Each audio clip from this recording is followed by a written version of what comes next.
On some back in the day shit, he turned made that wax shit flat. down, He ain't with no man. work for Philly. He ain't with no Philly work. Cause you know, Gil used to be running up in them record labels back in the day, barbecuing people. You know, he barbecued Deep fried, big barbecue. He put who you put on the what's the name? A bunch of man. I put Joel's on the grill. You put him on the grill. He was the dream team. Put him on the grill. Like Who else you put on the grill? I put a bunch of. Ain't never came up against. Mason got barbecue. Yeah, my son got barbecue. All type of sauce was dripping off of him. Fried. A1. Barbecue sauce and baby back. Baby back ribs. Dripping off. We got Yoey Badass in the house, man. He's a legend. Can we start this shit off right? Go ahead. Let's start this shit off right, fuck, man.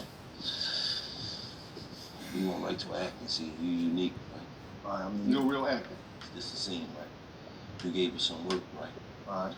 We got back door for the work. We coming to tell you we got back door for the work. He's a so he come right in, he bitching from the gate. I'm not really trying to hear that shit. I'm on some more different, and then you take over from there. You ready? So I started off. We right? walked in, get the bitching. Listen, man. Listen, I don't know what happened, man. I'm telling you, man. Like, I really don't know. These guys, they just came. This stuff was going. I don't know what to do. Like, what do I do? Like, I'm sorry, man, but it wasn't. Somebody backdoored me, man. Listen, yo, ain't with all that shit. Somebody broke into the factory, man. They got to work. Either you gonna give us some more work and let us work this shit off, or you burn. Oh man, don't be talking to him like that. Shut the fuck up, man. That's why I don't know nobody respect y'all already, cause y'all always bitch. No, but I'm saying, like, shut up, man. Gotta come back in the first place for him, right? I'm saying, what we gonna do? I don't know what. Should have been OT by now, man.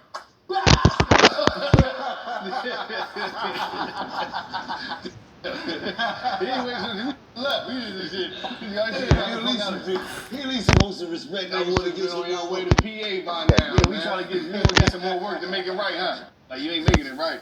The dudes used to do that back in the day. Come back. We got both of us out of here, man. We did. At least I went out like a G. You went out bitching. You gonna get the jail guy like, come on in. He dusted y'all off. Use a bit. Well, being as though New York was in the finals, right? Because, you know, it's sad to say the New York finals was getting to where they got to. You know what I'm saying? After they beat Boston, they won the championship. Yeah, that was the chip. That was like the chip for New York City. They went crazy. That was a big one. That was crazy. That was it. You know, and it's like the guy that they say is most overrated player, he come through and crush the buildings, man. He just been coming through barbecuing shit. So it's like, what's going on? Like, Who's what y'all was going to win? Y'all talking, asking me what's going on? Shit, man, I'm trying to figure out the same thing, man. Listen, it ain't over yet, though. It ain't over till it's over. By the time this come out, it'll be over. The funeral and all that shit. Sad song. Listen, man, I'm gonna have my unwavering faith. It ain't over till it's over. Alright? Maybe we take it to yeah, you know what I'm saying? Y'all got me talking in a negative light now and shit. It ain't over till it's over. He said maybe we take the game 6. See, I already got me, man. I maybe infected my mind with the negativity, man. Now, from your outlook, what is the state of hip hop right now? State of hip hop? Where do we start? I mean, I think I've always been an optimistic person. I've always been a person who, like, I'd rather not complain. I'd rather act. You know what I'm saying? I'd rather contribute, if you will. So I think, you know, after what we saw last year with, you know, between Dot and Drake, I think it did a good thing for hip hop, in my opinion. I think that the competitive edge being brought back into the game was a good one. I think there was a lot of aspects being fought in that battle, not just who was the best artist, but I think it was like kind of a war of different sides. Like, you know what I'm saying? It was kind of like the underground versus the mainstream. You know what I'm saying? Dark versus light, if you will, or whatever. But you know, I think a year later, especially with just what transpired based on you know, what I was just involved in. I mean, you know what I'm saying? I think we're just trying to keep the spirit alive. You know what I'm saying? I could speak on what I'm doing. I can't really speak on what other brothers are doing out here, but I know I'm trying to keep the spirit alive. I'm I am keeping the spirit alive just by existing. And that's what I'm gonna continue to push for. Like, I'm a true student of the game, and I'm always staying on that. I've always been a student of the game. I've always had utmost respect and reverence for the people who's come before, even the people who's come after. It's like, you know what I'm saying? Like, when J. Cole said he was the middle child, I like really felt that, because I'm like, I really feel like that. You know what I'm saying? I feel like I'm really like, OGs is right here, and the YNs is right here, and Joey is like in the middle. You know what I'm saying? I feel like I'm connected to both sides. So I'm gonna just do my part, man. You know what I mean? And try to continue to keep the culture alive, continue to keep the spirit alive and everything. You know what I'm saying? And yeah, I'm gonna do that by, of course, putting out music, but also like helping brothers where I can. Because I feel like we need more of that. Like, we was having a conversation off the record before we came on cameras, just about, the old generation to the new generation, and how it wasn't enough passing of the guard. So that's something that I wish to tap into as time goes on. You know what I'm saying? Like, I wanna definitely have a reputation for looking out for dope artists who coming up, or who's also competitive. You know what I'm saying? Like, I think there's not enough of that, especially in the genre of, or in the space in the hip hop world that I exist in. I feel like there's not enough of us lyrical helping each other out, because we, you know what I'm saying, we trying to outshine each other and be the best or whatever. But yeah, I mean, I think we could all coexist, and I think it could be dope to give each other the helping hand. Even if you're trying to take my head off, you should do that. That's what you should want to do. You know what I'm saying? So yeah, that's always been my mindset on it. Like, I come from that competitive nature of it, and yeah, it's a sport, man, and I love the game. Love it. Let me speak on the passing of the guard, because a lot of youngins, and I'm not speaking on you, but a lot of youngins in the game, people are like, be looking at like, man, they've been doing it for so long, they don't want to put a young on, they don't want to pass it off, they don't want to, but you gotta understand that at one time, say somebody like Funk Flex, somebody like DJ Cosmic Kev, who've been at the radio stations forever, DJ Clue, DJ Greg Street, you feel what I'm saying? At one time, they was young DJs, just hoping to get on. You feel what I'm saying? Yeah. LeBron James, he was a young player that was just hoping to get to the league. You feel what I'm saying? Now, when they get there, they trying to hold on to that shit as long as possible. Because after my dream is done, I also feed my family off this shit. LeBron James in his 23rd year, he ain't not once said this the new king. That trying to go out there and work out. Now, I'm not saying that you can't uplift some young get in position, but the reality of it is, ain't no trying to put no other in a position to take his job. I just feel like if you really believe that you that, then that shouldn't stop you. But if I'm an OG, right, and we all work different, and I see that young is that. I know that he's more in tune with the culture right now. Everything around the board. He young, he got me beat everywhere around the board. That young gotta come take my job. I can't put that young in position to get me out the way, and now I'm running around, can't feed my family. I think it's too much money out here for all of us. You know what I'm saying? Yeah, but it's only a certain amount of positions that's right there. Now you're right. What I'm saying. You're right. You but feel at what the I'm same saying? time, you're right though. But at the same time, it's like, when are we going to shift from the individual mindset to the collective? You know what I'm saying? Because what you just said is that go deep with rap. That's just how we are as a culture, as people. You know what I'm saying? It's all me and mine, and it's like, it's not much. It's not enough of the collective idea of us. Like, where do we want to see this shit go in 20 years? You know what I'm saying? Like, and even still, it's like, just because you share your light or you shine your light on somebody else who's coming up or who might be more hungry, that don't mean that you necessarily you compromise your position. You know what I mean? I think that's just been the historical approach. Grow sparks, man. You want to be hard, you want to be strong, you want to last long.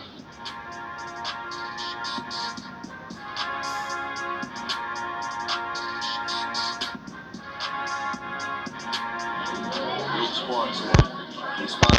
party. It was a great success, man. Really appreciate you guys. But if you guys need a little fourth quarter, those parts.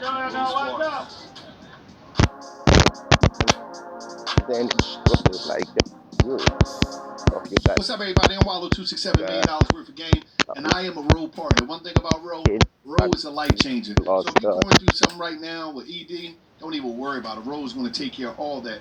Row Sparks is a 2-in-1 prescription treatment for stronger, harder erections. I'm talking about you're going to be standing like a statue. I'm telling you, your life is going to change. They hit the bloodstream like this. They work in 15 minutes on average. And guess what? That means more sex, more anything. I'm telling you, it's a game changer. You want a thicker, a longer erection? Rose Sparks is here for you. Rose Sparks is active in your system for 36 hours, so you go back to back, round after round, and be ready in the morning. Be ready for play with Rose Sparks. Rose connect guys with a medical provider, 100% online, so there's no awkward conversations with in-person providers. You don't have to worry about none of that. If approved, treatment shipped directly to your door. I'm talking about you ain't got to go nowhere. It go right to your door if you get approved. If prescribed, new sexual health partners get $15 off Sparks on recurring plans. Connect with a provider at ro.co/MDWOG to find out if prescription Row Sparks is right for you. That's ro.co/MDWOG for $15 off your first order. What are you waiting for? And people just continue following that. But you don't got enough people modeling the other things. So it's like people just scared to take that path. You know what I'm saying? But and I'm not saying everybody do it, because we should love everybody. We don't give a fuck what you doing out here if you in our space. But what I'm saying is because in our space, it really is enough money for everybody. Right? You feel what I'm saying? But in a space where as though, okay, you might be the head of Universal. You might be running Universal. You feel me? yeah, But you know this kid right here from Warner. You know he the shit. You know he more in tune. You know he breaking more records than you. You know he doing better business than you. You not bringing them over to Universal to take your job. You gonna be like, nah, they fire me and they hire him. Well, that's different. You know feel what I'm saying? that's what I'm saying. That's corporate. You know that's what what I'm saying. It's only certain. So saftig, so luftig, so knusprig.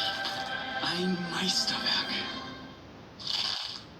Ist das gut? Ist halt wie Essen gehen. Nur ohne aufzustehen. Die neue Kreationen von Wagner. Erlebe jetzt außergewöhnlichen Pizzagenuss. Die Zelte in den örtlichen Geschäften sind viel zu teuer. Deshalb habe ich meines bei Tempo gekauft. Dieses Zelt bietet reichlich Platz und Komfort. Ideal für Alleinkämpfer oder kleine Familien. Es ist so konzipiert, dass es sich leicht aufbauen lässt.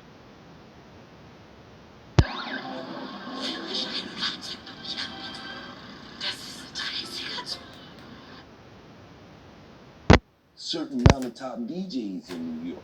Right. There's only a certain amount of top DJs in Philly. There's only a certain amount of basketball players on the team. There's only 12 on the team. Well, all right, so my counter to that would be, but does that help the collective or does that damage the collective? People holding on to their positions and stuff like that. You know what I'm saying? I mean, I can't really knock nobody for working hard, placing themselves in a position to feed their family. No, I agree. I would never knock nobody for that. Bring them up in themselves to replace them. That they know, I know this. I can't knock no more for not doing it. Now I knock you for hating on them. If the company see that he's great and they trying to bring him in, and now you can't hate on him. Be like, ah, he got me. He better than me. I might got to go get a new position. I'm built different, man. Like, you know, I think that's all ego. You know what I'm saying? And I think that's all insecurity too. You know what I'm saying? People And you know what like I think though? their positions is compromised because they see talent in somebody else. No, I'm not saying that that's always the case, because that same person could see talent in a bunch of them that hire him, but that talent ain't threatening to my job. Right. You feel? I know this month over here is doing what exactly what I'm doing, and he's better than me. Exactly what you're saying is what I feel like we don't have enough of, right? Or what we have too much of. And even, we got to get into the combo, I guess, but like, New York rap, right? New York hip hop. I feel like that didn't happen enough with our OGs reaching out to the younger ones on the come up. They're like, yo, son is nice. Let me embrace him without having to sign him or some shit like that. Let me just embrace him. Right. You know what I'm saying? You see a lot of that. You know what I mean? And it's like we learned that from these record label executives.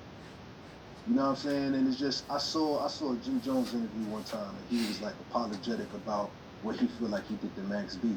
But his reason was he like, yeah, that's how I learned the game. It's all I knew at the time was that I couldn't put it on unless I signed them and like for fake put him in a contract. You know what I'm saying? Like that's just the part of the game. I gotta eat off you in order for you to win. Right. Even though I know you're great. So it's a matter of us not even really having the right mentorship or like guidance going in this. I just feel like, yo, this shit has come so far that we don't got to keep playing that game. It's like, all right, cool. Maybe that happened over the last 10, 15, 20. But now it's like it was so much money out here for all of us. Like, why the f are we still playing that game? Right. And I believe this, though. This is my outtake on it. I believe it goes both ways. Because I believe, My any nigga. man can have a position of doing whatever they want to do. But at the same time, when you really on your shit, he can't stop you. Right? There's nothing he could do, no matter how high he up. If you want your game and you want that, because some people like I ain't gonna hold you. Like, for me coming up, and I go all the way back to be 46, I remember when being a DJ was just as strong as a rapper, when people wanted to be a DJ. But as the DJ started declining, falling the back, nobody wanted them real positions that funk and move. Because they like, no, I want to be a rapper, because the popularity there was more of a thirst for popularity, and the popularity came from the rapper. The DJ used to be in front of the rapper. So it was like, dudes looking like, I want to go on tour. They ain't going on tour. They ain't getting no tour money. They ain't getting no show money. They ain't getting this. So, as you say, you didn't see a lot of young dudes saying, I want to be the most popular DJ in New York City. I'm going to take the shit. Yeah, all the manager. Like, nobody's, I want to be the next biggest manager. I want to be like they was. I want to be a big time A&R like they was in Def Jam back in the day, like all them Kaiser Leo and all. People don't want to do that. And I think it's situational. See, rappers is not a limited amount of jobs. You feel what I'm saying? I can help you come up. You could be better than me, and it don't affect me. I still run around, make my money, get my show. I ain't gonna lie. You know how much niggas I help come up, and that shit ain't never once interfered with my career. Right, but with certain jobs, it's unlimited jobs. Right. So, like being a rapper. Right. That's what I'm saying. Opposed to being the top DJ at a radio station. No, that's a fact. To being the corporate, you running Wall Street. To being the motherfucker that run Universal or Priority or whatever record label, Koch, or those are limited jobs to top motherfuckers. You feel what I'm saying? It could be it's a bunch of top motherfuckers in the rap game. Lil Durk is a top motherfucker. Young Thug is a top motherfucker. Kendrick Lamar is a top motherfucker. Drake is a top motherfucker. To me, any nigga that made it out the ghetto and is feeding a family and surviving off of rap, you a top motherfucker. Because a lot of people ain't me. Up. You feel what I'm saying? So if you able to run around here and make 10,000 a night off of rap. Well, that's what I'm saying. And it's like, so why is like motherfuckers still scared of like putting, Now, I don't agree with that in the rap game. I think that niggas should put niggas on in the rap, like how we put niggas on in the podcast game. What Cameron getting 50 million, whatever they got, that didn't affect nothing we got going on. Period. Wow. You feel? But this is also a motherfucking gig. If anything, that shit help. Right. Cause that shit showing that like, okay, niggas can get money in this shit, and there's more money out there to get. You know what I'm saying? Just like the convo we was having off the record, like every one of these officers got a fucking somebody in their 40s who's a fucking student and lover of the culture of the game. It's like a football player, right? You in your 9th year, right? Now, they gotta pay you $17 million a year, $18 million a year. Some niggas, $20 million a year, you're a defensive end. He just drafted a defensive end from Alabama. Now, you could play this two ways. You could be like, I'm gonna show this motherfucker everything I know. And then next year I probably won't fucking be here. They probably gonna cut my fucking check. I'm probably gonna be missing out on $17 million. Or I can say, young boy, you gotta come in and get it how you fucking live. I can show you some things from here and there to help you get better, but I can't show you everything I know because I still got 2 more fucking years on my contract and I need to get that last $18.4 million. You already know it's DraftKings. The crown is yours. Put it on where, but you know all the time DraftKings is coming up with new offers and new promos. So today, if you bet $5, you get $350 in casino spins instantly on the featured slot game. Just bet $5 and get $350 in casino spins on the instant slot game. Just make sure when you download the app, you put in promo code gillie for the new offers and the new promos. The crown is yours. Where DraftKings, right? So it's also when you playing. You show a motherfucker how to get you the fuck out of here sometimes. Yeah, I mean, I ain't saying like, you know, you got to show everybody. You know what I'm saying? You know what I'm saying? Like, I think, you know, putting somebody on or shining the light is different from being like, yo, this is my special technique. You know what I'm saying? Like this is where I keep the secret sauce at. You know what I mean? I think that's too different. I want to know this. Like, how do is it? Like, when you first started this, did you think today that you'd be Billboard Tyler, man winner, man first, you got December 20th day named after you, or so much stuff you do? Do you think you'll have all this under your belt, just being an MC? Man, I just want to rap. 1,000%. You knew this. Absolutely. You had no doubt. I mean, honestly, sometimes my days are spent thinking that like I haven't done enough. You know, but where did that confidence and that believability and self come from? God, first and foremost, I think since a kid, spiritual belief and faith was instilled in me from a very young age. I always walked with God, you know what I mean? Always had a high reverence for the higher power, and I always felt very close to that higher power. And yeah, like, you know, I was just a different kid, bro. Like, I had my first business cards when I was 5 years old. Joe B. Shoe Shine. And I would clean motherfucking sneakers so I could buy the video games I wanted. I was just always a hustler. I was always... Let's see if you still got it. I'm a long way from those days, B. I want to see if you still got it. Yeah, been a long time, B. But niggas been cracking the fuck. But no, you know, a lot of times it's hard, right?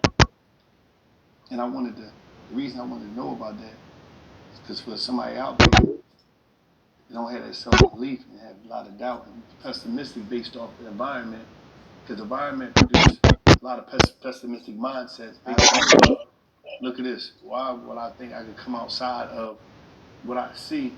So it's always good to hear that and just having that. And I think a lot of times it's based upon everything that's going on in the house.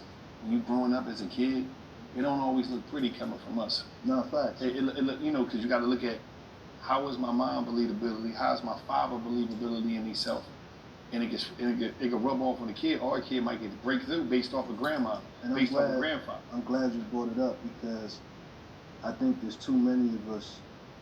Like, this is a godless world. It's a godless environment that we exist in. You know what I'm saying? Coming up from the streets, all of that, and not enough of us is grounded by faith. And you know, I don't mean to get all like religious. No, just like, but it's just from the standpoint of faith is important because that keeps you grounded, that keeps you centered. It's important that you remember that you are not in control all the time. You're responsible for how you show up. But like I always say it like this, right? Like, if you got a goal to get to California, you got to meet God in Arkansas. Ohio. You know what I'm saying? You got to meet God halfway. Like, do what you can. Got to recognize that. But at the same time, people got to recognize, too, that it's not just an external job either.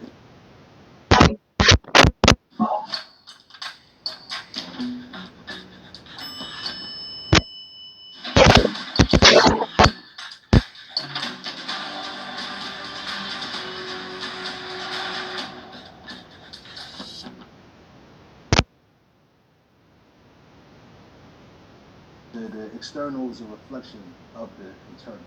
You know what I'm saying? That's why it's always easier to help people who you see help themselves. Mm-hmm. Like record labels nowadays don't want to fuck with you unless you got motion. Unless you're already a machine. Unless you already got